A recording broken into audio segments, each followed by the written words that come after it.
Hello and welcome to Secure Future TV. Thank you for tuning in at home. My name is Helen. I'm our host today. And today we have Harry Barth joining us. Harry Barth is the managing partner of Secura Financial Planning and Wealth Management. And he's here to talk all about financial independence planning. I cannot wait to hear what he has to say. Let's jump into it.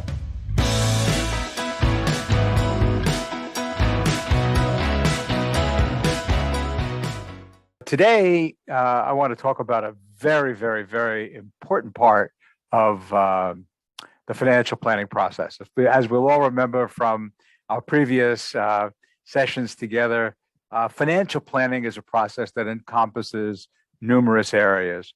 The numerous areas are cash flow, emergency fund planning, liquidity planning, very, very important part of financial planning, risk management, in where we evaluate all of our insurance coverages, our property and casualty coverages, our life insurance, disability, long-term care coverages to make sure they're adequate and no gaps.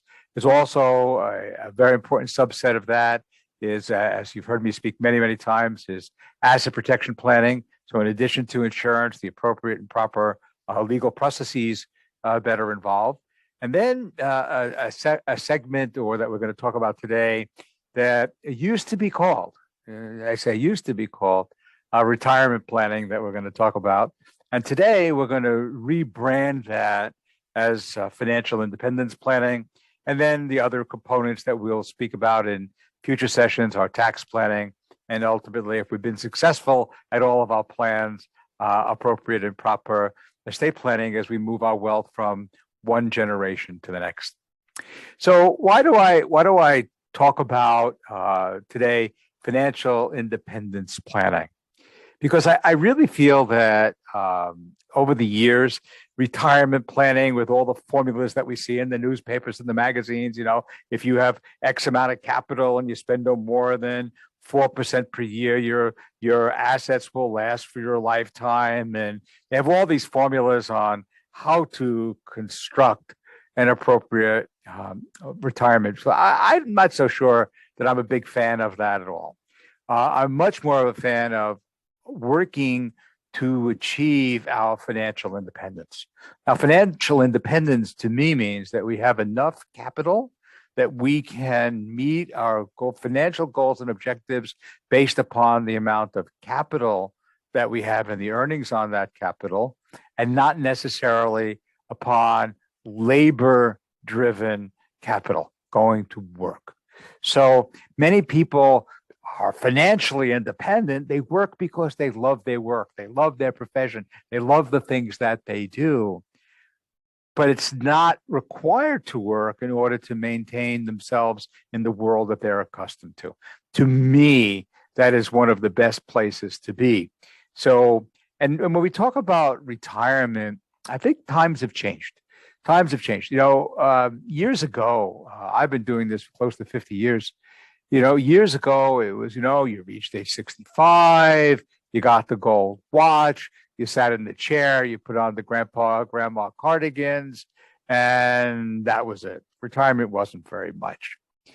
But today, through modern medical marvels and other, we'll call it the physical considerations, people are living a much longer period of time.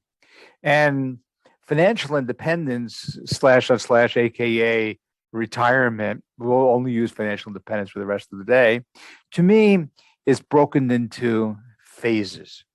The first phase, because people can actually be in the financial independence phase for 30 some odd years, actually longer in the financial independence phase sometimes than they were in the working phase. So to me, this is a very important and critical part of the overall financial planning process. And it's in three phases. So the first phase is upon switching, for example, from labor-driven capital to equity and capital-driven capital for us, it's a very active phase.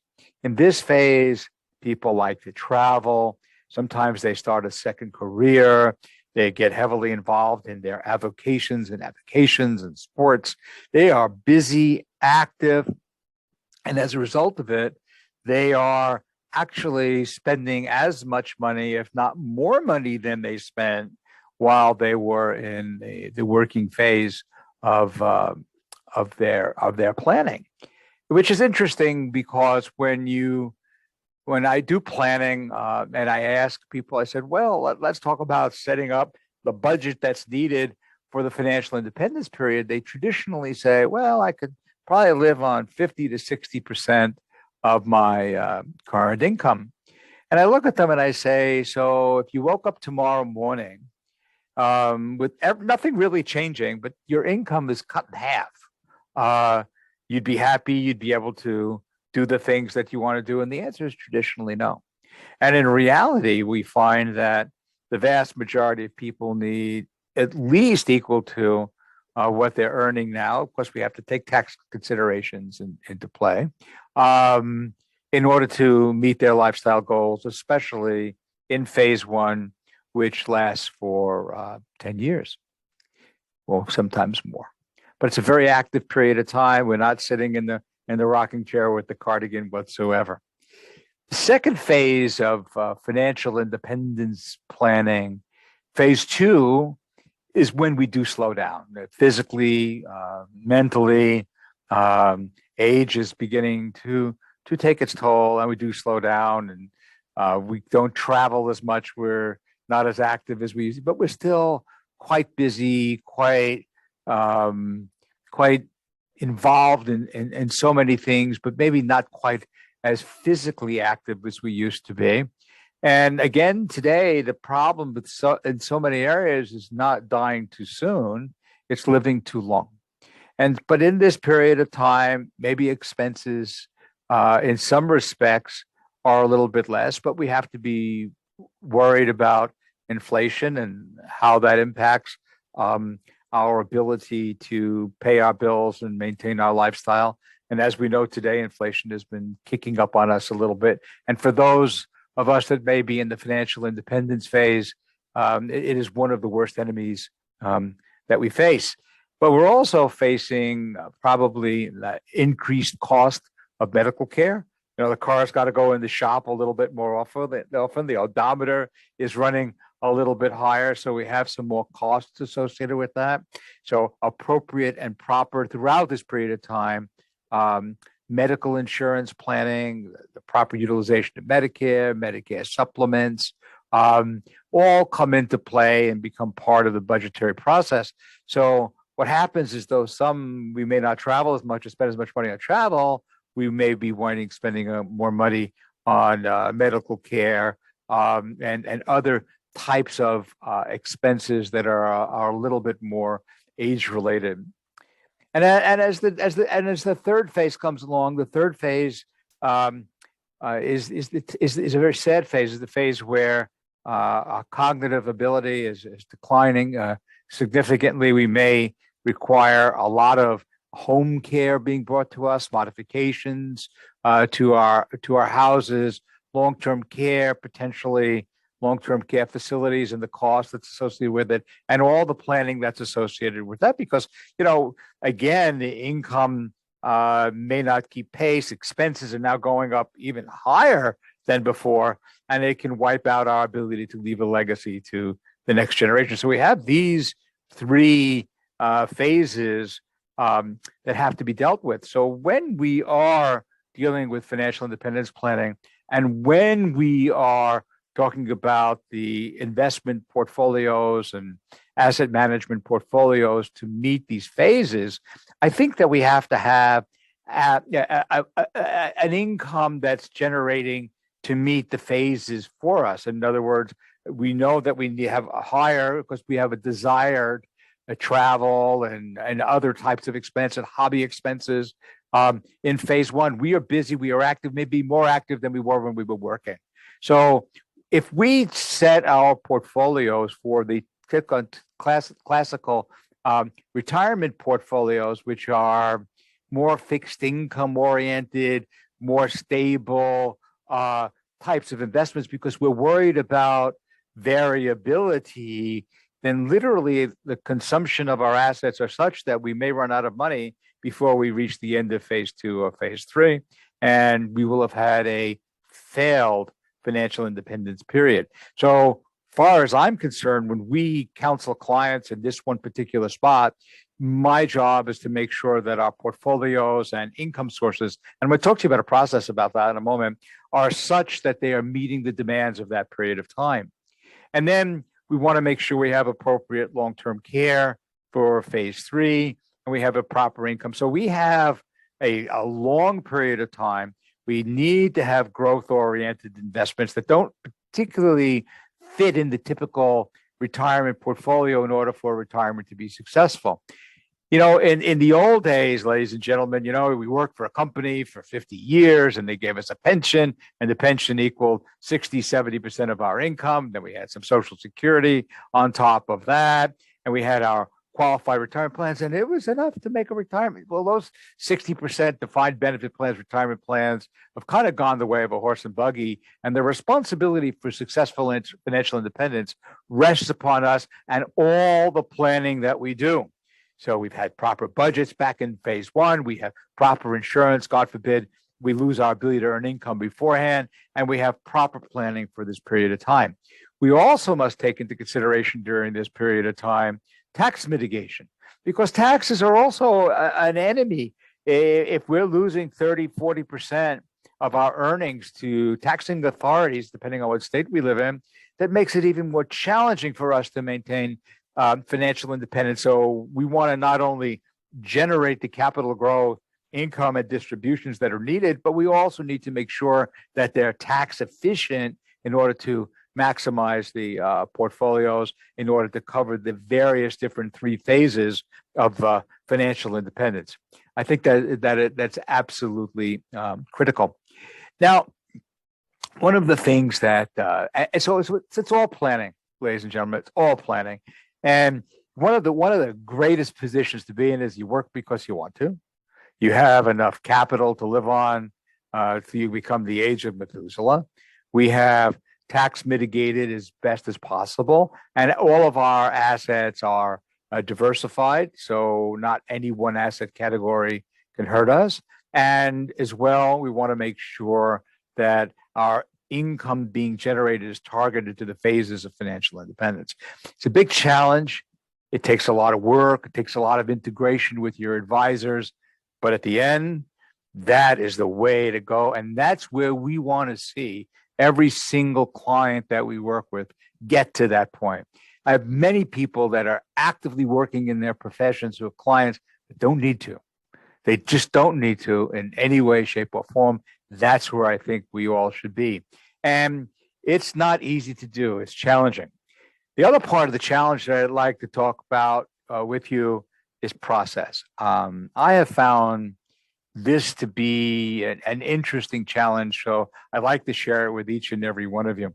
I have retired hundreds and hundreds and hundreds of people over the course of my career, and I've learned that one of the biggest things in the first year or two, when we've moved from labor to financial independence based upon capital, is there's no structure anymore. It's kind of gone. We have masses of accounts. We make balance sheets. We look at things, but it's not the same, and people are confused. People make mistakes. So here's what we've done.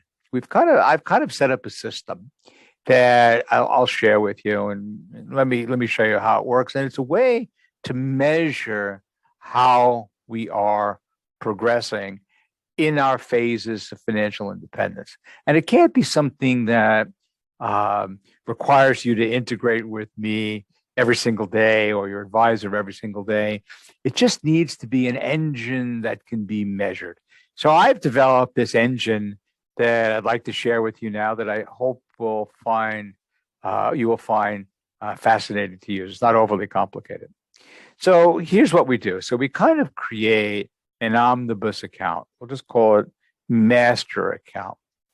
And from the master account, right, we take all of our inflows, our capital inflows, our interest inflows, our dividend inflows, our oil and gas royalty inflows, our real estate income inflows, all of our inflows from our various different diversified asset allocated investment portfolios, no matter where they are, these inflows all flow into our master account. And we seed this master account with approximately 6 months of our anticipated expenses. So if our anticipated expenses, using this strictly as a model, $10,000 a month, we would, after tax, we would seed the $60,000 worth of assets into this account.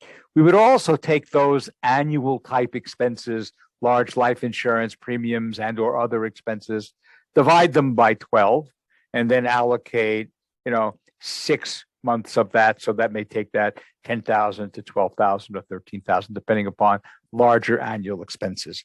And that becomes, we'll call it the measuring account.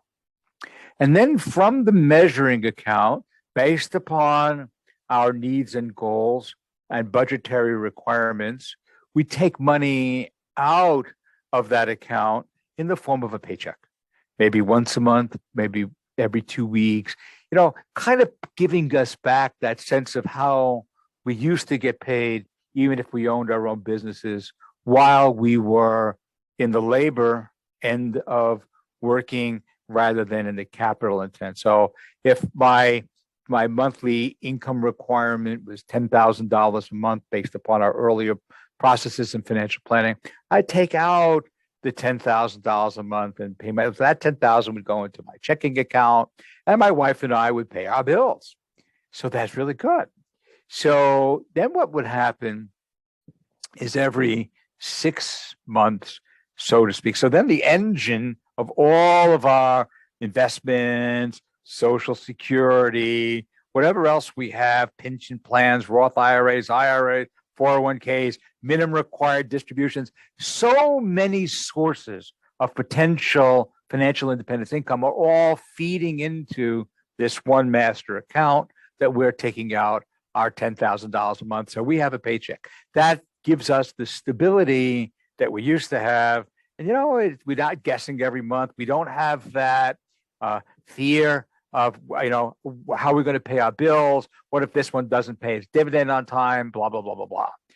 Then we measure, right? And the measurement is kind of simple when you think about it. So let's say we did a measurement at the end of 6 months. We're at 6 months. Got it? 6 months. And we started by seeding our account, let's say, with $60,000, 6 months of $10,000 a month of income. And so if at the end of the 6-month measurement period, we look at that master account and we have $50,000 that's in it, not $60,000, we have spent more money in our $10,000 a month salary than the engine was capable of producing by $10,000. So we know if we keep doing that, we're ultimately, down the road, somewhere along the line, maybe in phase 3, going to run out of money. So we have choices. So our choices are to cut back our $10,000 a month, maybe to $8,000 a month, if that made sense. But if we didn't want to do that, or we wanted to maintain our $10,000 monthly income, we would look up at the engines that are producing the revenue and see whether or not we can increase the revenue into the engine. So at the end of 6 months, we have $60,000 of revenue in relation to $60,000 of income. So that's a pretty easy measurement. And then we look at that and say, okay, in increasing the risk of the engine, did we turn around and that risk was so high that it was uncomfortable and left our portfolios with the great degrees of volatility? Maybe we need to shuffle the deck. Maybe we need to make sure we have a better allocation. Maybe we also recognize that we are not going to be able to live on the gains, income, interest, and dividends. We just were unable to put that together during our lifetime to be able to maintain it for retirement. So what we now measure is whether or not by using some of the income into our master account and some of the capital principal from our engines into our capital account, how long that money would last given a reasonable rate of return before we ran out of money. If it was able to cover our lifetime, yes, there wouldn't be as big a legacy for our heirs, but we will have had a successful retirement. If we look at that account at the end of 6 months, ladies and gentlemen, and we have $60,000 in it and we took 60,000 out, guess what? We are holding our own, and we've measured it every 6 months in increments going down the line. Our retirement or our financial independence is successful, at least at its onset. Now, of course, we may have to decide that our $10,000 a month is not going to be that good in the future because we're experiencing 4, 5, 6% inflation. So I need $10,600 a month to buy the same things that I did with $10,000. So we need to hopefully make sure that the engines that are providing the assets to our master account are such that at the end of 6 months, our 60,000 is still there. Now, at the end of 6 months, we have the third result, which is the one that I'm going to try so hard to help you achieve. Instead of having the 60,000, I now have $70,000. And so I have some choices. One, I can increase my monthly salary above the $10,000 because my earnings are such to justify that. Or I could dial back the volatility in the engines that I have so I could take less risk on the engines loaded into the master account because I've been successful in what I have done. So I hope what you're beginning to see in our financial independence and our structures with great process, great asset allocation and diversification. And we'll talk about asset allocation and investment planning in another one of our sessions together. You'll find that it's possible, even in today's day and age, with work, serious planning, proper financial planning, the full financial planning process integrated with the financial independence process, you can achieve an absolutely wonderful Act Two. And it's our job to help you achieve that Act Two. And I can assure you, we are really good at that. And I look forward to helping each and every one of you through that process. And let me give you a little bit about my qualifications to help you, differing from most. Yes, I'm an attorney and I have a doctorate in law. I have 2 master's degrees in financial planning. I'm a certified financial planner, a chartered financial consultant, and I'm also a certified life underwriter. And I have been doing this for close to 50 years and helping people every single day. And believe me, in that big spectrum of the financial planning process, integrated with the legal process, integrated with the retirement process, I don't think we miss a beat. And I look forward to helping each and every one of you. And I hope that you've enjoyed this particular video. It's one of my favorites. And we'll expand. We're going to talk about independence planning, estate planning, and tax mitigation in future shows together. So thank you all, and thanks for being with me today.